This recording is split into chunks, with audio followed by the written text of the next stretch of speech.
నమస్తే. వార్తలు ముఖ్యాంశాలు చదువుతున్నది journalist Krishna.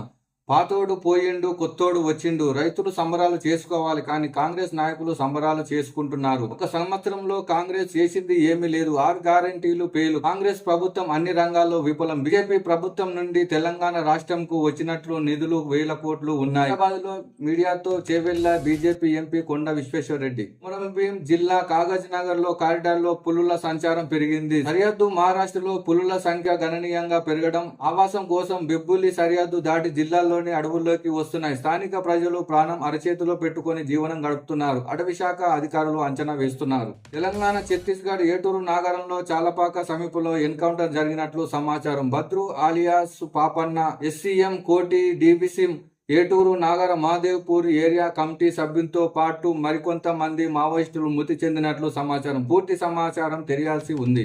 Hyderabad minister quarters లో హైదరాబాద్ ఇన్ఛార్జి మంత్రి పొన్నం ప్రభాకర్ అధ్యక్షతన హెచ్ఎంసీ ముఖ్య నేతల సమావేశం. ప్రజాపాలన విజయోత్సవాల్లో భాగంగా కార్యక్రమాలను విజయవంతం చేయాలని రాష్ట్ర స్థాయిలో జరిగే కార్యక్రమాలపై దిశానిర్దేశం. సామాన్యులకు ఊహించని ఎదురుదెబ్బ తగిలింది. దేశవ్యాప్తంగా కోడిగుడ్ల ధరలు విపరీతంగా పెరిగాయి. హోల్సేల్ మార్కెట్ లో ధర ₹5.90గా ఎన్ఈసిసి ఖరారు చేసింది. దీంతో రిటైల్ మార్కెట్ ₹6.50 నుంచి ₹7 వరకు పెరిగే అవకాశం ఉంది. మహిళా శిశు సంక్షేమ శాఖపై సచివాలయంలో మంత్రి సీతక్క అంగన్వాడీ కేంద్రాలకు పాలు, పప్పు, పంటి వస్తువులు సరఫరా ఏజెన్సీలు పనితీరు, కొన్ని ప్రాంతాల్లో సరఫరాలో గ్యాప్ ఉండటం పట్ల మంత్రి సీతక్క ఆగ్రహం. ఈ సమీక్ష సమావేశంలో సంబంధిత అధికారులు పాల్గొన్నారు. సికింద్రాబాద్ ఆర్మీ ఆర్డినెన్స్ కోర్సుల్లో గ్రూప్ సి ఉద్యోగాలు. మొత్తం ఖాళీలు 729, వేతనం 29,000. దరఖాస్తు చివరి తేదీ డిసెంబర్ 22. గద్వాల జిల్లా రాజోలి మండలం పెద్ద ధన్వాడ గ్రామానికి ఆర్టీసీ బస్సు లేని కారణంగా ప్రజలు తీవ్ర ఇబ్బంది పడుతున్నారు. ఇన్నేళ్లు మా ఊరికి బస్సు వేయలేదు, కానీ మహబూబ్ నగర్ లో సీఎం సభ అని బస్సు పెట్టారా? రేవంత్ రెడ్డికి ఇంతకాలం మా ఊరు గుర్తు రాలేదా అని పోలీసులకు ఎదురు తిరిగిన గ్రామస్తులు.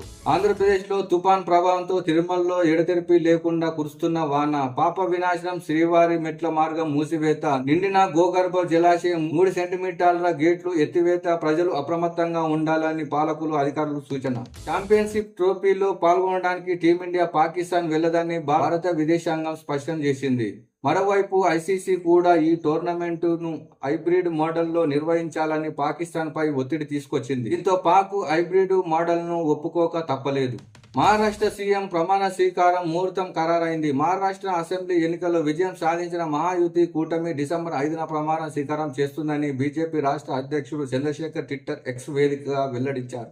సీఎంతో పాటు పలువురు మంత్రులు ప్రమాణం చేస్తారని తెలిపారు. ముంబైలోని ఆజాద్ మైదానం ఇందుకు వేదిక అయినట్లు చెప్పారు. అమెరికా నూతన అధ్యక్షుడు తన టీంను సిద్ధం చేసుకుంటున్నారు. తన టీంలో భారతీయ సంతతికి ప్రాధాన్యత ఇస్తున్నారు. అందులో భాగంగా అమెరికాలో ప్రతిష్టాత్మకంగా భావించే FBI తదుపరి డైరెక్టర్ గా కశ్యప్ కాష్ పటేల్ ను నియమిస్తున్నట్లు ట్రంప్ ప్రకటన చేశారు.